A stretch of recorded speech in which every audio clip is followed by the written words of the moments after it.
There's a country where people save almost half of everything they earn. Not 5%, not 10%, 50%, and they've been doing it for over 70 years. Through wars, economic crashes, massive social changes. Half their income, gone, saved, while the rest of the world struggles to put away even a fraction of that. And before you think this is some economic miracle or government propaganda, let me tell you about a woman who saves 90% of her salary. Not half, 90. She lives on 10% of what she makes and owns 2 apartments in one of the most expensive cities in the world. When she shared her story online, 500 million people watched it. That's not a typo. 500 million views for a story about saving money. That tells you everything about how seriously this culture takes wealth building. This is China. And they've figured out something about money that most of us are still completely clueless about. This isn't about being cheap.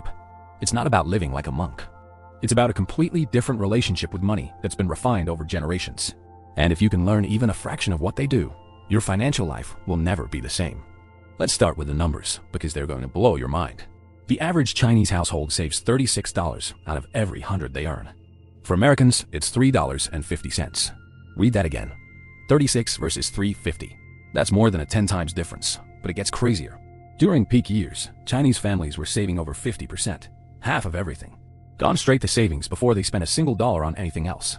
Now you might be thinking, okay, but they probably earn way less, so it's easier to save. Wrong. This isn't about how much you make. It's about the system. And the system is so effective that a 32-year-old woman named Wang Shennai saved 90% of her salary for 9 years straight and bought 2 properties. No inheritance. No lottery. No crypto pump and dump. Just pure, relentless saving. When her story went viral, it wasn't just Chinese people watching. The whole world wanted to know how the hell someone lives on 10% of their income and still builds wealth like that. So what's the secret? How do they do it? Is there some ancient wisdom we're missing, or are they just wired different? The truth is both. And it starts with something called the 10-to-1 rule. For every $10 you earn, you spend 1. That's a 90% savings rate. Most financial advisors would tell you that's impossible. Most people would laugh at the idea. But in Chinese culture, that's the target. And here's the genius part.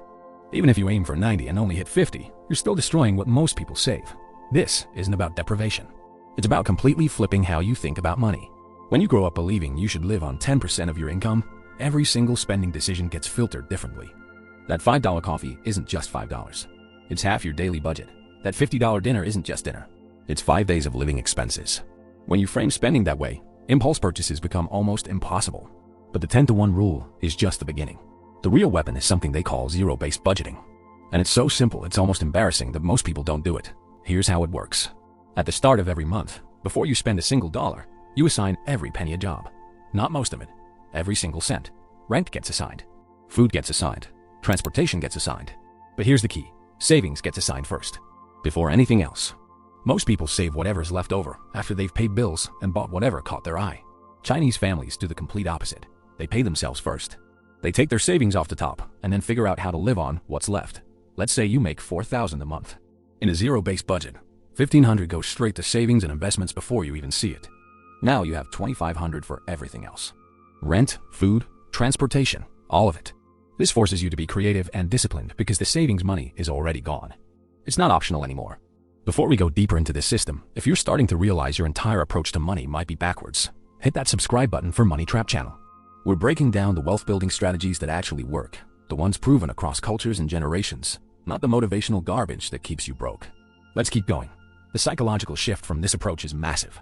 When you treat savings as your first and most important expense, it stops being something you do if there's money left over. It becomes as essential as paying rent. You wouldn't skip rent because you wanted new shoes. So why would you skip savings for the same reason? This one change eliminates the biggest wealth killer in modern culture: lifestyle inflation. You know what I'm talking about. You get a raise and suddenly, your expenses mysteriously increase to match. You're still broke, just with nicer stuff. Chinese families avoid this trap completely. When income increases, that extra money gets allocated to savings before they can get used to spending it. The lifestyle stays the same. The savings account grows. It's that simple. But it requires discipline most people do not have because they have never been taught to think this way. Now here's where it gets interesting. This extreme saving doesn't mean living like you're poor. It means being surgical about the difference between needs and wants. Chinese culture has this down to a science.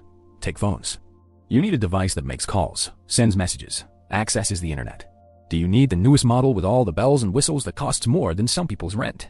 Absolutely not. A Chinese approach says buy a reliable phone that meets your needs and invest the difference.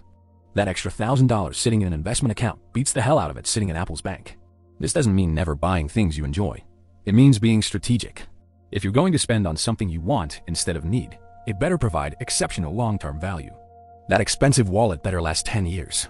Those quality shoes better be resolvable. Every purchase gets evaluated not just for what it does today, but for its cost per use over time. This is how you build wealth while still enjoying life. You just stop wasting money on garbage that provides zero lasting value. The Chinese have also mastered something Western culture actively fights against: delayed gratification. We're bombarded with messages about treating yourself, living for today, YOLO. Meanwhile, Chinese culture celebrates patience, the ability to wait for better opportunities. This patience eliminates impulse purchases that drain accounts and pile up debt. And speaking of debt, here's another fundamental difference. In China, debt is viewed with suspicion.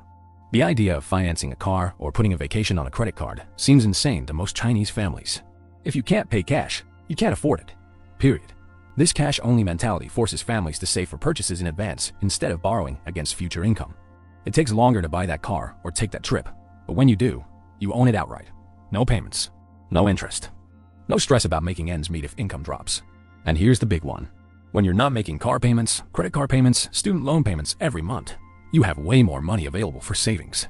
The average American household carries over $9,000 in credit card debt alone. Imagine how much you could save if that money wasn't going to interest payments. But now we get to the really fascinating part. Chinese families have turned education into an investment strategy that would make Warren Buffett jealous. When parents save for their kids' education, they're not just covering tuition. They're viewing every dollar spent on education as a guaranteed return that compounds for generations. This isn't feel-good philosophy. This is cold financial calculation. If you invest $100,000 in your kids' education and it increases their lifetime earning potential by $50,000 per year, you've created a return that beats almost any stock. Over 30 years, that's $1.5 million in additional income from $100,000 investment. Show me a mutual fund that delivers those returns. This explains why Chinese families will live on rice and vegetables while spending thousands on tutoring, language classes, test prep. They're not being cheap with themselves and generous with kids. They're making calculated decisions based on generational wealth building. The one-child policy amplified this effect. When you only have one kid to invest in, every educational dollar becomes concentrated. It's like putting all your chips on one sure thing instead of spreading them across multiple bets. But there's another factor that drove Chinese saving behavior to extreme levels. The gender imbalance from the one-child policy created roughly 22 extra men for every 100 women in some age groups. When you have more men competing for fewer women, money becomes the ultimate advantage. Young Chinese men realized having a fat savings account wasn't just about security. It was about survival in the dating market. This created a savings arms race where men competed to accumulate wealth faster than peers. Imagine if every guy in your city was trying to outsave everyone else just to get a date. The collective savings rate would explode. This competition extended beyond bank accounts. Chinese culture developed the expectation that men should own property before getting married. Not rent, own. This forced an entire generation to become hyper-FAQ savers because homeownership became a prerequisite for starting a family. These guys developed financial habits in their 20s that served them for life. Delayed gratification, long-term thinking, viewing every purchase through opportunity cost, all because cultural pressure demanded it. The absence of a comprehensive safety net also plays a huge role. When you know the government isn't going to take care of you in retirement, pay your health care, or support you if you lose your job, saving stops being optional. It becomes survival. Most Americans assume they'll get Social Security, Medicare, unemployment insurance. Chinese families don't have that luxury. Every dollar they don't save could mean the difference between dignity and desperation in old age. This awareness creates urgency around saving that's impossible to replicate in countries with strong social programs. Healthcare alone motivates extreme saving. Medical emergencies that cost thousands in America could bankrupt a Chinese family without savings. This makes that emergency fund feel less like nice to have and more like life insurance you pay yourself. But here's where it gets psychological. Chinese culture has flipped the entire narrative around money and happiness. While Americans are told money can't buy happiness and experiences matter more than savings, Chinese culture celebrates financial discipline as virtue that brings peace of mind and family security. This shows up in how families talk about money. American kids hear parents stress about bills, complain about not having enough, treat financial discussions as negative. Chinese kids grow up hearing parents plan purchases months ahead, celebrate savings milestones, discuss money as a tool for family goals. The result is Chinese kids develop a completely different emotional relationship with money. Saving isn't deprivation, it's empowerment. Budgets aren't restrictions, they're security. This psychological foundation makes extreme savings rates feel natural instead of torturous. Chinese families also eliminate decision fatigue through systems. Instead of relying on willpower for every purchase decision, they create routines, same stores, same brands, same habits week after week. This automation reduces mental energy required to stick to savings goals and prevents impulse purchases. The concept of fake social reputation also works in favor of savings. In American culture, displaying wealth through expensive stuff increases status. In Chinese culture, being known as smart with money carries more weight than showing off. This means peer pressure supports saving instead of undermining it. When neighbors respect you more for driving a paid-off 10-year-old car than financing a luxury vehicle, making responsible choices becomes easier. Chinese families have also mastered finding joy in simple pleasures that don't cost much. Family dinners at home become events. Walking in parks replaces expensive entertainment. Playing cards substitutes for costly nights out. These aren't desperate measures from people who can't afford better. They're conscious choices by families who understand happiness doesn't require constant spending. This ability to find satisfaction in low-cost activities isn't just about saving in the moment. It's about developing a lifestyle sustainable even during economic downturns. When happiness doesn't depend on expensive restaurants, designer clothes, luxury vacations, you become remarkably resilient to financial stress. The compound effect of all these factors creates savings rates that seem impossible but feel natural. When saving is viewed as honorable, not restrictive, when purchases are evaluated for long-term value, when peer pressure supports discipline, not consumption, and when happiness comes from simple pleasures, not expensive indulgences, achieving 40 or 50% savings stops being superhuman and starts being inevitable. But the most fascinating aspect is complete financial transparency within the family. Every member knows exactly how much comes in, where every penny goes, what long-term goals are. This openness creates something remarkable. When your teenage son knows the family is saving for his college and sees monthly progress, he's less likely to ask for expensive sneakers. When your spouse understands skipping restaurants for 2 months fully funds the emergency account, sacrifice stops feeling like deprivation and starts feeling like teamwork. American families treat money like state secrets. Parents whisper about bills. Couples argue behind closed doors. Nobody knows if the family is on track or heading for disaster. Chinese families flip this around. Money becomes a family project where everyone understands their role. This transparency eliminates one of the biggest sources of stress, the mystery of where money goes. You know that feeling when you check your account and wonder how you spent $800 last month with nothing to show for it? Chinese families never experience it because every transaction gets recorded, discussed, evaluated against goals. The tracking system would make accountants cry with joy. Not rough estimates, not occasional check-ins. Spending tracked down to the penny and reviewed regularly like quarterly reports. This might sound obsessive, but it's liberating. When you know exactly where money goes, you control it. Mysterious leaks get plugged. Unconscious habits get exposed and corrected. Financial anxiety from uncertainty disappears because uncertainty itself gets eliminated. Here's the thing. Implementing these strategies might seem overwhelming. Going from saving 3% to 36% doesn't happen overnight. And you don't need to eat rice and beans every meal.